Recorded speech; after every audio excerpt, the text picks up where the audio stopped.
Hoje eu assisti um documentário que se chama Um Crime Entre Nós. Esse documentário está disponível na GNT Doc e eu queria que todo mundo assistisse. Porque ele fala de uma coisa muito grave e muito importante de ser discutida, que é a violência infanto-juvenil. Para vocês terem uma ideia desse problema, no Brasil, 4 meninas de até 13 anos de idade são estupradas por hora. A maior parte dessas vítimas tem até 5 anos de idade. O termo mais pesquisado na internet, quando se fala de pornografia, é a palavra novinha. 82% das vítimas são do sexo feminino. A maioria, pretas e pobres. 90% dos casos de violência sexual infanto-juvenil são registrados no ambiente familiar. E o Brasil é o segundo país no ranking mundial de ocorrências de exploração sexual infantil.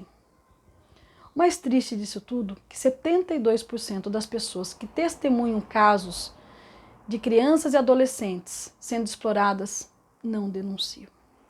Esse assunto é urgente e precisa ser combatido.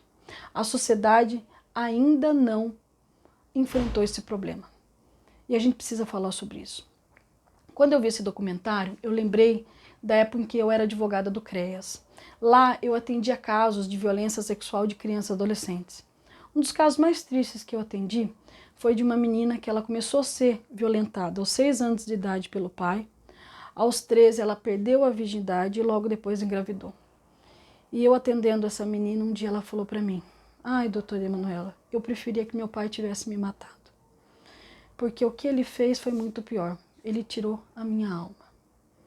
Casos que nem esse são muito tristes, porque a violência sexual é grave, deixa marcas profundas na vida da criança e do adolescente.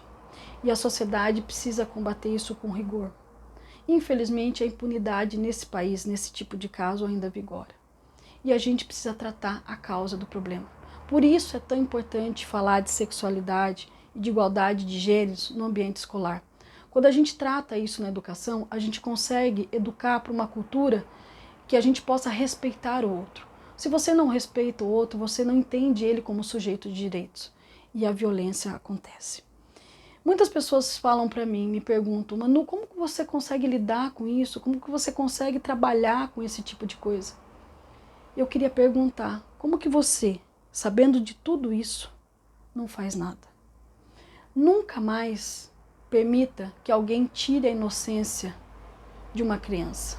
Nunca mais permita que alguém tire a infância de uma criança. Denuncie. Diz que sim.